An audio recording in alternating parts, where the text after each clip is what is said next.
en qualité de directeur général. Mais vous le connaissez très bien, chers téléspectateurs, sous les signes de son parti MPR, dont il est le fondateur. Monsieur Maïga, bonjour et bienvenue sur le plateau des Pages africaines. Bonjour. Vous êtes auteur, sinon co-auteur d'un chef-d'œuvre intitulé Les rébellions au nord du Mali, des origines à nos jours. Première question, pourquoi avoir décidé d'écrire sur la question du Nord et maintenant, en cette période de l'histoire de notre pays? Merci beaucoup, Sissoko. Je dois dire que c'est une décision qu'on a prise à deux, avec le professeur Issaka Singare qui n'est pas présenté au Mali. Nous avons estimé en 2012, au regard des circonstances dans lesquelles s'est effondré l'État malien, de nous questionner, de nous interroger,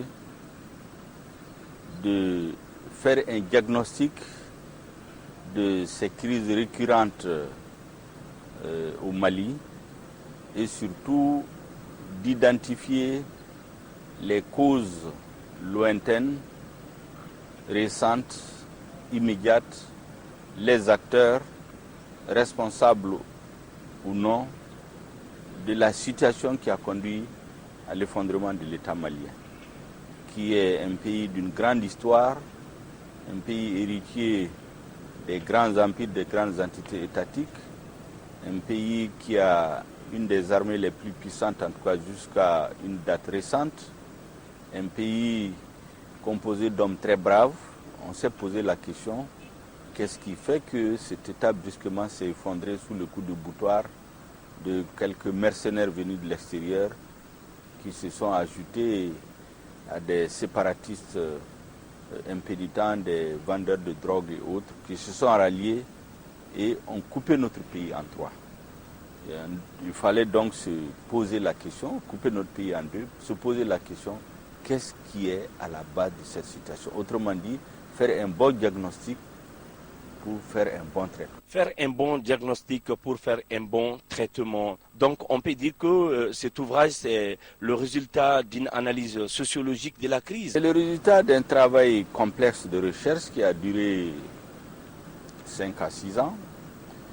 Nous sommes remontés aux sources de l'histoire de notre pays, notamment la partie nord. Nous avons pris les arguments développés par les séparatistes et leurs alliés à l'intérieur et à l'extérieur pour les analyser, pour construire un contre-discours, parce qu'en fait, l'idéologie du séparatisme est basée sur la falsification des faits historiques ou souvent sur des mensonges purs et simples. Mais comme l'État malien ne construit pas un contre-discours, la littérature qui est diffusée partout dans le monde, à l'intérieur, à l'extérieur, dans les missions diplomatiques, dans les universités en Occident, c'est essentiellement la littérature sur le Nord, son histoire, son actualité, écrite par les idéologues du séparatisme. Mais est-ce que vous pouvez nous rappeler très rapidement les idéologies développées par ces séparatistes-là? Vous savez, d'abord, ils disent que le Nord, c'est le tiroir de leurs ancêtres, que c'est pour eux, que le colonisateur français est venu les trouver sur ce territoire. Qu'au moment où le colonisateur quittait, dans les années 50, ils ont demandé qu'on leur restitue leur territoire, qu'on ne soit pas lié au reste du Soudan français, autrement dit au sud du Mali. Qu'ensuite, ils ont été marginalisés pendant toutes les années d'indépendance du Mali. Ils ont été victimes d'injustice, ils ont été écartés, ils n'ont pas été associés à la gestion du pays. Et qu'ensuite, il n'y a pas d'action de développement au Nord. Voilà la panoplie d'arguments qui sont développés ici et là pour justifier la rébellion. Nous les avons pris un à un pour les démonter, avec fait à l'appui, parce que l'avantage de ce livre, c'est pourquoi c'est difficile que les contradicteurs écrivent pour nous contredire, c'est que tout ce qui est écrit là-dedans est documenté et prouvé. Il n'y a aucune affirmation gratuite dans ce livre-là. Voilà donc les arguments qu'ils avancent ici et là, qui continuent de prospérer dans certains milieux.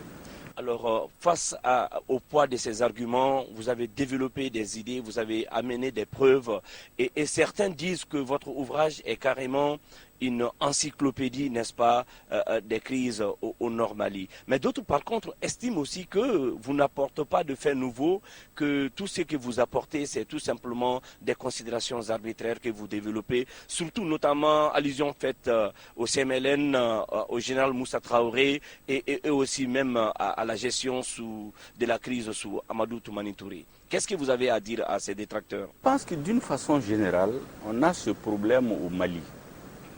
On n'est pas un pays où les gens ont la culture du débat contradictoire.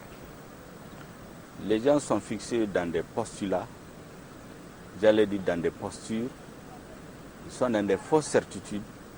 Souvent, vous avez des gros mensonges qui ont été véhiculés pendant des années, qui ont marqué l'esprit de toute une génération. Et lorsque vous attaquez... Vous avez un exemple de ces gros mensonges? Bon, la preuve, c'est que vous trouvez qu'au Mali, même il y a eu des chefs d'État qui ont estimé que la rébellion était légitime. Vous savez, les rebelles dans les années 90, on les considérait comme des démocrates en armes. On est allé jusqu'à dire... Vous faites allusion à la déclaration de Alpha Omar Kounari? Ben, pas seulement ça, c'est-à-dire d'une façon générale, ils ont été considérés comme une composante du mouvement démocratique. C'est comme ça que ça a été dit, que c'est le combat des rebelles qui aurait affaibli le régime de la Deuxième République pour précipiter son renversement. C'est pour cela d'ailleurs que nous avons fait beaucoup de pédagogie. On a saucissonné l'histoire du Mali en étapes avant la pénétration coloniale pour réfuter l'argumentation des rebelles qui prétendaient que le Nord c'est leur territoire. Au moment où les colons arrivaient, le Nord était un melting pot. Vous avez des Touaregs, des Arabes, des Sonraï, des Peuls, des Bambara, des Bozo, des Bella. Donc ce n'était le territoire de personne de façon exclusive. Deuxièmement, la pénétration coloniale a duré, la résistance à la pénétration coloniale, et ça a été développé dans ce livre, a été assumée par les confédérations arabes des Touaregs. Je crois que rarement dans l'histoire contemporaine du Mali, on a mis en valeur le rôle des Arabes et des Touaregs dans la résistance à la pénétration coloniale.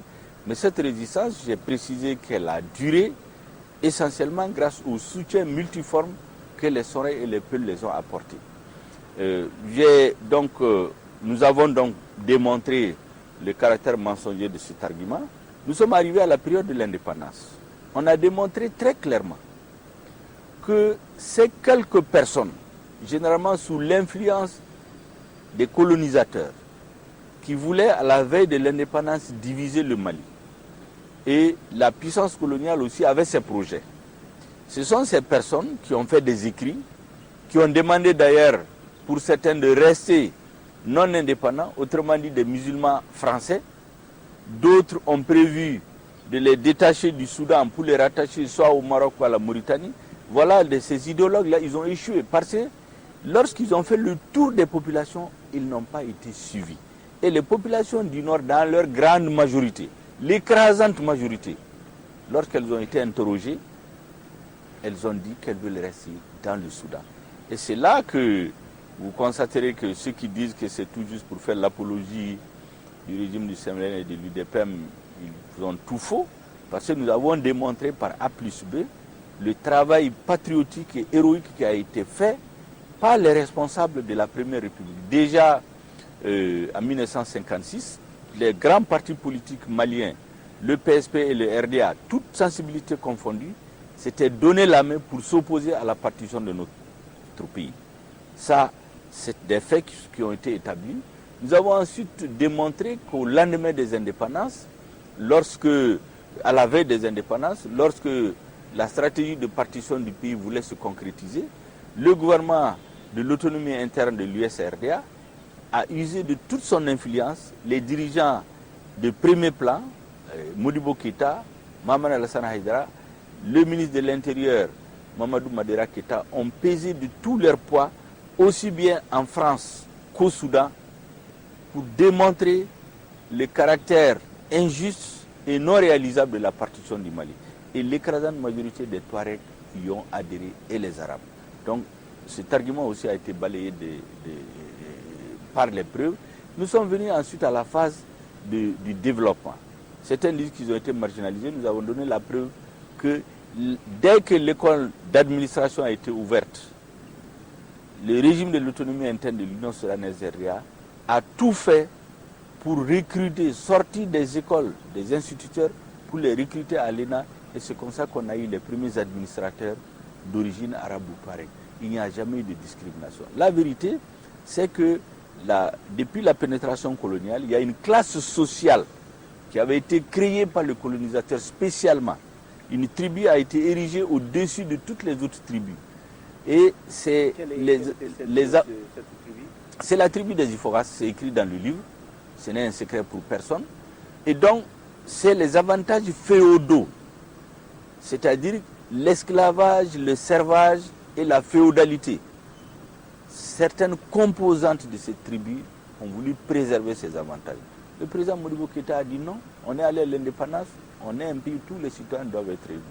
Donc c'est ça qui a été la base de la première rébellion. Il est vrai qu'il y a des éléments déclencheurs sur lesquels il y a des débats. Mais la particularité du Nord est que, monsieur le ministre, tous les régimes, ça vient de la bouche, n'est-ce pas, des Touaregs séparatistes, qui disent que tous les régimes les ont matés. Moi, je ne connais pas une rébellion à laquelle l'État n'a pas opposé ce qu'on appelle la force légitime de l'État. Mais une fois que cette force a été opposée, que la rébellion a été continue, la zone pacifiée, on passe à autre chose, c'est ce qui a été fait. Il est vrai qu'il y a eu des abus contre les Touaregs dont j'ai parlé dans le livre, il ne faut pas s'attarder là-dessus, je me suis largement étendu là-dessus. On les obligeait par exemple à chanter en bambara, à chanter en bobo, à parler le bambara, ça ce n'était pas normal. Il y a des chefs de tribus qui ont été exécutés alors qu'il y avait juste des soupçons sur eux. Ça c'est des choses aussi qu'il faut dire. Si on ne le dit pas, ce n'est pas vrai, parce que quand on veut se réconcilier, il faut dire toute la vérité. Ceci dit, on ne peut pas utiliser ça pour justifier tout le temps la rébellion, sinon tout le monde a été martyr. Les populations du Nord, après la crise de 2012, quelle sorte d'humiliation les Sonraïs, les sédentaires, les populations du Nord d'une façon générale, et les Touaregs qui n'étaient pas d'accord avec la rébellion, qu'est-ce qu'ils n'ont pas subi comme humiliation? Mais leurs descendants ne peuvent pas se servir de ça tout le temps. La preuve, c'est que le gouvernement a amnistié tous ceux qui étaient responsables de ces abus contre les populations sédentaires. Ça ne plaît pas à tout le monde, mais si c'est le prix à payer pour se réconcilier, on l'a accepté. Et donc on ne peut pas passer le temps à justifier toutes les rébellions par ce qui s'est passé. Une fois qu'on l'a dit, on l'a condamné, on passe à autre chose. Maintenant, la deuxième rébellion, ça c'est la première. La première rébellion, en réalité, ce n'était pas pour diviser le Mali. C'est pourquoi elle a été contenue et on a fait plus de 20 ans de stabilité. Mais les rébellions qui ont suivi ont toutes été préparées de l'extérieur. La rébellion de 90 a été préparée depuis 1980. Par qui? En Libye. C'est Kadhafi qui a parrainé la mise en place de ce mouvement dont l'objectif c'était de diviser le Mali.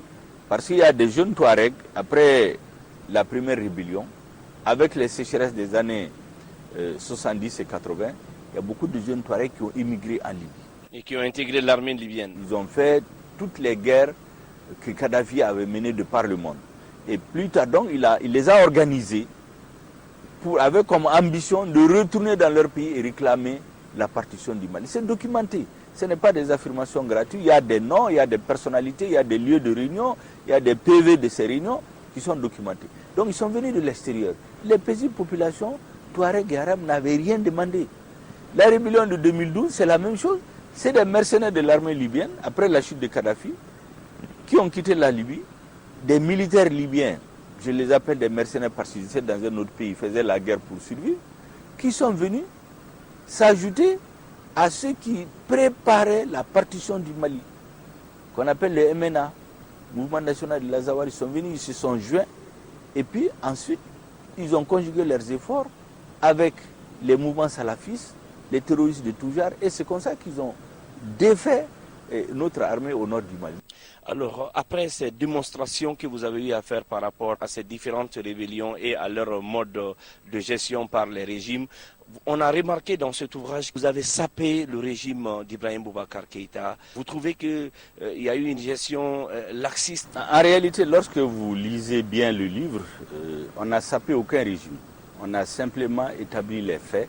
Parce que quand vous voulez faire un bon diagnostic, vous ne posez pas la question si ce que vous dites est bien à entendre ou écouter ou non. Vous dites ce qui est vrai, c'est parce que c'est comme ça qu'on trouve la solution.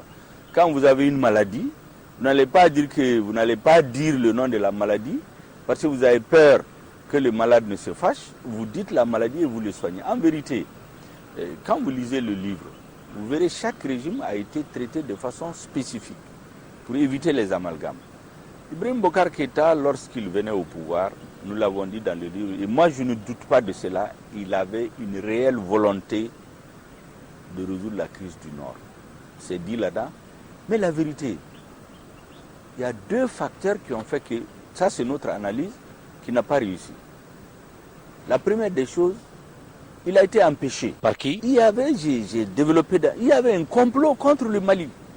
J'ai expliqué que lorsque les forces internationales devaient venir dans notre pays, c'est la CEDEAO, puis l'Union africaine qui ont porté l'internationalisation de la crise malienne. On a créé la MISMA qui devait s'appuyer sur la force en attente de 3000 hommes que la CEDEAO et l'Union africaine voulaient mettre en place. Mais ces deux structures n'ont jamais été financées. On a saboté leur travail. On a fini par les remplacer par la MINUSMA et Serval. À partir de ce moment, la gestion de la crise a échappé à l'Afrique, aux organisations africaines pour incomber à l'ONU et à la France. Le gouvernement malien avait demandé à la France de l'aider à faire l'appui aérien pour libérer le nord du Mali. Mais qu'est-ce qu'on a constaté? Arrivé à Néfis, on a dit que l'armée malienne ne rentre pas à Kidal. Et vous avez vu dans le livre, on est retourné à une convention qui existait entre les Français et les Ifogas qui date de 1907. Et donc le Mali a été empêché. On n'a pas pu recouvrir l'intégrité du territoire national et on est rentré dans des marchandages. Je pense qu'il y a eu des erreurs d'appréciation dans sa démarche. Vous savez, l'accord de Ouagadougou, on peut en dire ce qu'on veut, mais c'est l'un des meilleurs accords que le Mali a eu. L'accord du juin, l'accord préliminaire. L'accord préliminaire pour l'organisation de l'élection présidentielle. Parce que la rébellion a été dépouillée de toutes ses prétentions. L'unité et l'intégrité du territoire, laïque, républicain et démocratique de la République du Mali, et ils ont été invités à désarmer, être cantonnés. Je pense qu'on ne peut pas avoir mieux à cette étape-là. Mais lorsque le président Keïta a pris fonction, je crois, à la date d'aujourd'hui, je continue à le croire, son erreur fondamentale, c'est qu'il s'est cru dans un pays normal, un pays démocratique normal où un président a été élu normalement. Or, il a été élu dans un pays en crise, un pays divisé, une nation traumatisée. Et donc, de mon point de vue, il devait chercher d'abord à faire l'union sacrée de la nation, toutes tendances confondues, autour de sa personne, autour de son projet, pour faire face aux adversaires de toutes sortes. Ça n'a pas été fait. Ce manque d'union autour du chef de l'État, est-ce que quelque part, il n'y avait pas un jeu politique de l'opposition ou de la société civile instrumentalisé aussi? De toutes les façons, c'est lui qui a été élu président, reconnu de tous, donc le père de la nation. C'est à lui de tendre la main aux gens. Je pense pas que... Mais est-ce que tout le monde veut bien réellement le prendre la main? Non, en vérité, moi je suis persuadé qu'en 2013, s'il avait tendu la main à l'opposition, appelé les Maliens pour dire qu'il faut que notre nation fasse l'union sacrée parce qu'on a trop d'adversaires, je suis sûr que personne n'aurait refusé. Celui qui refuserait, ce serait condamné politiquement au Mali. Alors je réussis mon raisonnement. Donc, ceci étant, il a géré comme un pays normal. La deuxième erreur, c'est qu'il n'a pas exigé le désarmement et le cantonnement des rebelles. Ça devait être une exigence, on ne devait pas bouger d'un iota après son investiture sans que cela ne soit fait. Or, qu'est-ce qu'on a vu? Je pense qu'il y a un autre agenda. On est rentré dans des calculs que personne n'a compris. Jusqu'à la débâcle, l'humiliation de Kidal, qui a fait perdre à notre pays tous les acquis obtenus dans l'accord de Ouagadougou, qui a fait perdre des vies humaines pour rien, qui a humilié notre pays. Ce qui fait qu'on a été obligé d'aller à des négociations, cette fois-ci, complètement déculottés, complètement humiliés. Et on connaît dans l'histoire des nations, lorsque vous perdez une bataille, vous partez dans une négociation en position de faiblesse, mais on vous impose des choses dont vous ne voulez pas. C'est ce qui fait que l'accord ne donne satisfaction en réalité à personne. Parce que depuis que l'accord a été signé, les rebelles vont de diversion en diversion. Vous aurez remarqué que l'accord, toute la communauté internationale avait été mobilisée pour le 15 mai. Ils ont refusé de venir le 15 mai. Ils ont attendu le 20 juin pour signer du bout des lèvres. du bout des doigts. Et depuis, on est dans cette logique-là. C'est pour cela que, quand vous dites que j'ai sapé le régime du Bokar Keïta, non, j'ai dit ce que je pense et je crois que ça c'est vrai. Mais je n'ai jamais mis en cause sa bonne foi. Je continue à croire qu'intrinsèquement, dans son fond intérieur, il n'a aucun intérêt. Il ne va pas comme rentrer dans l'histoire comme le président sous lequel la partition du Mali a été consommée. Mais c'est la démarche, c'est sa façon de faire que moi je considère erronée. L'accord de Tamaracet. Mais nous avons remarqué dans votre ouvrage que les Maliens se sont entendus en 3 heures, après 3 heures de discussion, ils se sont entendus et ils ont signé un accord. Mais pendant que de 2012 à maintenant, nous avons une régulation, la mise en œuvre de l'accord qui est vraiment lancinante. Monsieur le ministre, quelle nuance, quel paradoxe entre ces deux résolutions? Vous savez, d'abord, en 1991, le gouvernement est allé en négociation en position de force. Il avait contenu militairement la rébellion. Donc ceux qui ont initié la rébellion ont compris qu'ils ne peuvent pas gagner la bataille sur le plan militaire. Deuxièmement, l'équipe de négociation, me semble-t-il, était mieux préparée. Vous aviez un État structuré, tous ceux qui étaient dans la délégation étaient à leur place. Ce n'était pas le formalisme institutionnel, c'est-à-dire dire quelqu'un est ministre, il est directeur, il doit diriger. On a pris des hommes en fonction de leur qualité en termes de connaissance du dossier. Celui qui dirigeait la délégation, c'est le colonel Ousmane Koulibaly, qui a fait plusieurs années au Nord, qui connaît les populations du Nord, qui connaît la mentalité des gens du Nord, qui est un officier supérieur de l'armée, les premiers officiers qui ont quitté l'armée française pour former l'armée malienne. Donc on ne pouvait rien lui apprendre sur tous les contours de la crise sur le plan militaire. Vous aviez des hommes politiques, tous les grands administrateurs expérimentés qui connaissent le dossier. Vous avez tous ceux qui étaient légitimes, les représentants légitimes des populations. Vous aurez vu que Tamaracet, c'est en 2 étapes. Il y a Tamaracet 1, où le président Moussa a mis en mission des notables Touaregs pour tâter le terrain, pour préparer le terrain. Donc au moment où il partait en négociation, les dossiers étaient ficelés. Qu'est-ce qui pouvait être concédé, qu'est-ce qui pouvait ne pas être concédé? Ce qui fait que ce n'est pas les mêmes types de négociations. Et naturellement, les Algériens, comme on a dit, ce n'est pas quelques jours. Ils avaient prévu peut-être jusqu'à 3 semaines. Mais en une nuit, les gens se sont entendus parce que la rencontre a été très bien préparée. Dans les années d'après, on est allé dans des négociations en position de faiblesse. C'est un État affaibli, désorganisé, souvent qui a perdu des batailles, qui va dans les guerres. Ce qui fait qu'on a le sentiment qu'on a imposé des choses que l'État n'a pas prévues. Par exemple, en 1991, les mouvements rebelles avaient estimé que leurs éléments intégrés dans l'armée, c'était 250. Mais dans le pacte national, ils sont venus dire qu'ils sont plus de 3600. D'où sont sortis ces 3600? Allez-y vous-même comprendre. Ensuite, après 2012, maintenant j'entends parler de 10 000 et quelques. Mais d'où viennent ces 10 000 là? L'accord d'Alger, je termine par ça, l'accord dont tout le monde parle. Arrêtez, l'accord, il n'est pas parfait. Il est même mauvais à certains égards. Mais c'est le seul outil que nous avons aujourd'hui. Un État défait militairement, un État affaibli, désorganisé, arrive à trouver un instrument. L'accord doit nous servir comme outil pour construire la paix. La paix n'existe pas dans l'accord. La première des choses, c'est la bonne volonté de toutes les parties, des mouvements rebelles et du gouvernement malien. Le gouvernement malien, je crois que sa bonne foi, personne ne le remet en cause. C'est le savoir-faire. Peut-être. C'est là où on peut faire des critiques. Mais sa bonne foi, je n'en doute pas.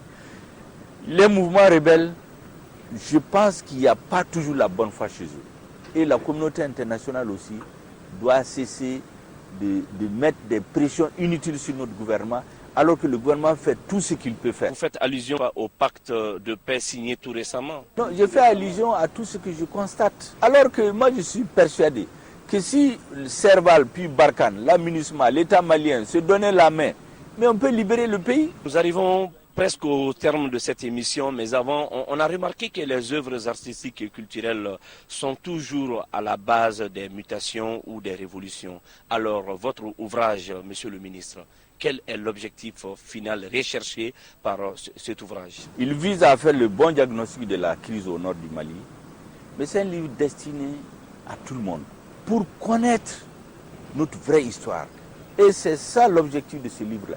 Notre souhait, c'est que ce livre serve de tournant dans la compréhension, dans la lecture, dans le diagnostic et donc dans le traitement et la solution définitive de la crise.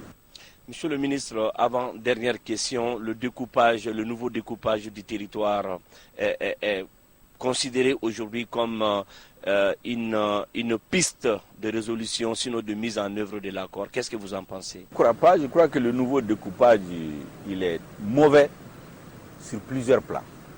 S'il est exécuté tel qu'il est aujourd'hui, c'est la programmation de la partition de notre pays. C'est-à-dire?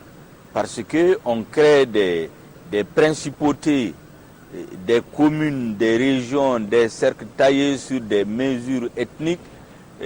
Telle tribu doit avoir son cercle, telle tribu doit avoir sa commune, telle tribu doit avoir sa région. Mais si on fait ça, ce n'est plus un État unitaire qu'on construit. C'est pour cela que j'ai dit, il faut que le gouvernement dise la vérité aux Maliens. Monsieur le ministre, on a remarqué depuis la sortie de votre ouvrage, c'est la dernière question, que c'est désormais devenu maintenant votre credo. Il faut dire la vérité, il faut que les Maliens sachent toute la vérité. Monsieur le ministre, alors, où va le secret d'État? En vérité, tout ce qui est dans le livre, il n'y a aucun secret d'État. Vous savez, nous deux qui avons fait le livre, nous sommes des chercheurs. Moi, j'ai fait un doctorat d'État. Quand vous voulez faire, vous êtes un chercheur. Le professeur Singare, c'est un chercheur à plein temps. Mais quand vous cherchez, là, vous trouvez. Vous savez, tout ce qu'il y a dans le livre peut apparaître pour certains comme des secrets. Mais en réalité, c'est dans la documentation à caractère historique, à caractère confidentiel. Mais tout ce qui est dans le livre est publié quelque part. Il suffit juste d'aller le chercher. Les gens ont la paresse de faire la recherche. On a cherché, on a trouvé, on a mis pour que les gens sachent. Et puis, beaucoup de choses qui sont dans le livre sont connues plus ou moins. Il s'est agi ici de mettre bout à bout, de systématiser, mettre dans un seul document. Sinon, il y a des bouts d'informations ici et là qui sont connus par des uns et les autres. Maintenant, quand on les met ensemble, effectivement, ça donne le sentiment d'une bombe avec des secrets d'État. Il n'y a aucun secret d'État là-dedans. Votre dernier mot? Le dernier mot, c'est que j'ai le sentiment que depuis la sortie de ce livre, les lignes bougent dans notre pays. Maintenant, ce que je voudrais dire aux Maliens, c'est de ne pas tomber dans le piège qui consiste à dire chacun, donnez-moi ma commune, donnez-moi ma région, donnez-moi mon cercle. Ça, on tombe dans le piège de ceux qui veulent diviser le Mali. Parce que j'ai dit encore, évitons de faire en sorte que le Mali soit comme le Soudan du Sud. On a dit qu'il faut les séparer, les chrétiens et les musulmans, ils auront la paix. Finalement, ils sont en train de faire la guerre civile chez eux. Donc, regardons ce qui est bien pour notre pays, d'une façon générale. Entendons-nous là-dessus et faisons-le pour aller de l'avant. Mesdames et messieurs, fidèles téléspectateurs d'Africable Télévision, vous aurez compris, notre interlocuteur était le ministre Shogel Kokala Maïga, co-auteur de cet ouvrage intitulé « Les rébellions au nord du Mali, des origines à nos jours ». Merci d'avoir suivi cette émission et à la prochaine.